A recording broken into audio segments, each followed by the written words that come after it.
కోనసీమ జిల్లా ముమ్మిడివరం మండలంలోని అందమైన పల్లెటూరు కొత్తలంక. ఈ గ్రామంలో పచ్చని కొబ్బరి తోటలు, వరి చేలు, పిల్ల కాలువలతో, ప్రకృతి రమణీయతతో పరవశించే వాతావరణంలో హజ్రత్ అహ్మద్ అలీ షా ఖాదర్వర్ వలీబాబా దర్గాలో ఉరుసు ఉత్సవాలు అత్యంత వైభవంగా జరుగుతున్నాయి. 3 రోజుల పాటు జరిగే ఈ ఉత్సవాలు ముజావర్ గేదెల రఘునాథ్ బాబా ఆధ్వర్యంలో వైభవంగా నిర్వహిస్తున్నారు. ఈ ఉత్సవాల్లో భాగంగా మొదటి రోజు వలీబాబా దర్గాకు సుగంధ గంధం సమర్పించడంతో ఉత్సవాలు భక్తిమయ వాతావరణంలో ప్రారంభమయ్యాయి. ఈ కార్యక్రమంలో భక్తులు పెద్ద సంఖ్యలో పాల్గొని ప్రత్యేక ప్రార్థనలు చేశారు.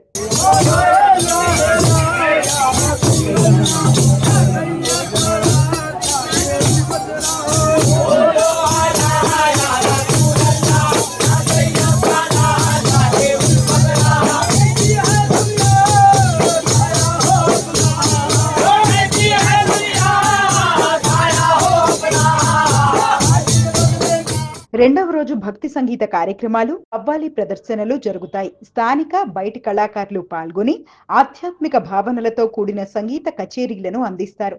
ఈ కార్యక్రమం భక్తులను భక్తిమయ వాతావరణంలో మునిగేలా చేస్తుంది.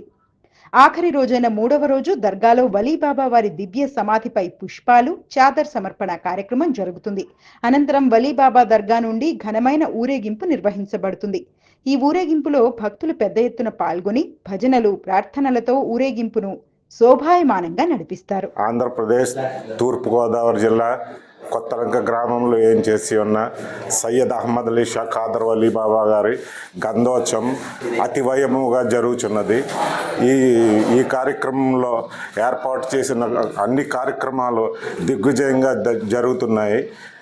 దీనికి సహకరించిన భక్తులందరికీ, అలాగే మీడియాకి, అలాగే ఆఫీసర్లకి అందరికీ మా హృదయపూర్వక ధన్యవాదాలు చెప్పుకుంటూ ఈ బాబా గారి యొక్క విశిష్టత కూడా చెప్పాలి. ఈ రోజున ఇది 78వ గంధోత్సవం. ఇది మా తాతగారైన గేదెల వెంకటరత్నం గారు, గేదెల గోవిందరాజు గారు, గేదెల గవరయ్య నాయుడు గారు వీళ్ళ ఆధ్వర్యంలో బాబా గారు అంటే ఆధ్వర్యంలో అంటే ఆ బాబా గారి దయ వల్ల వీళ్ళకి అనుగ్రహం కలిగింది. అక్కడ నుండి మా ఇంటి దగ్గర జెండా స్తంభం వద్ద కూర్చునేవారు.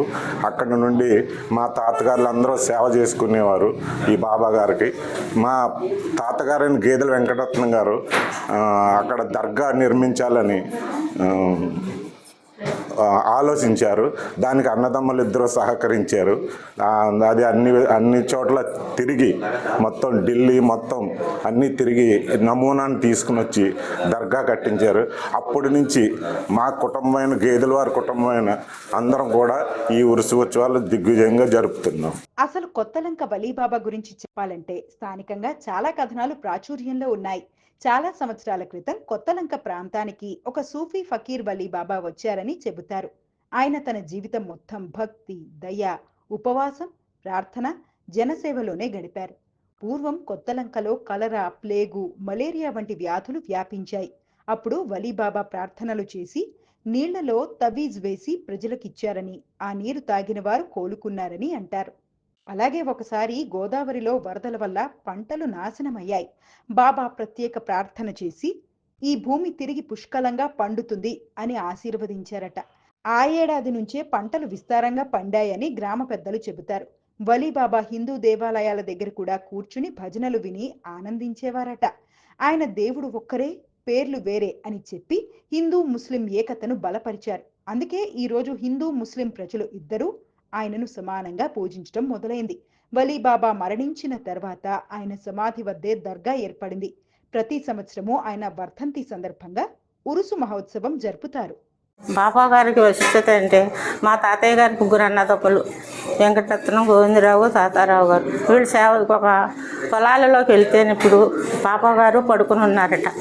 పడుకుని ఉంటే ఏంటి సాధువు గారు ఇలా పడుకున్నారు అని అనుకుని మా తాతయ్య గారు ఒక బొన్నం తెచ్చి తాతయ్య గారు బాబా గారికి ఇచ్చారు. అప్పుడు ఆయన బాబా గారు ఆ నీళ్లు తాగారు. కొంచెం నీళ్లు ఉంచేస్తారట. ఆ నీళ్లు తెచ్చుకొని మా తాతయ్యలు తాగి సంతానం లేనాడు సంతానం కలిగింది. మా తాతయ్య గారికి, మా చిన్న తాతయ్య గారికి. అప్పుడు బాబా గారు కుండలేశ్వరం నుండి గోదావరి నది ఒడ్డు నుండి నడిచి వస్తుంటే తామరాకు మీద తేలి వచ్చారు. గోదావరిలో నడవమని మా తాతయ్య గారిని అడిగారట. అయ్యో నేను చచ్చిపోతానేమో అన్నారట. అంటే అప్పుడు చీపోరా పదరా అన్నారంట. అప్పుడు వెళ్ళారు, దిగారు. దిగి ఎలా వచ్చారో పైకి తెలియదట. పీకిల్లోది కూడా లేదు, నడిచి వచ్చారు గోదావరిలో నుంచి. మా తాతయ్య గారు ఎత్తుకుని వచ్చారండి బాబా గారిని. అప్పుడు ఆ విశిష్టత మేమందరం కనులారా ఆనందించామండి. ఆ మహిమంతా చూసి మేము ఎన్నో సంతానం లేని సంతానం ఏది అనుకుంటే ఆ కోరిక నెరవేరుతుందని ఇక్కడ భక్తులందరూ సహకరిస్తారు.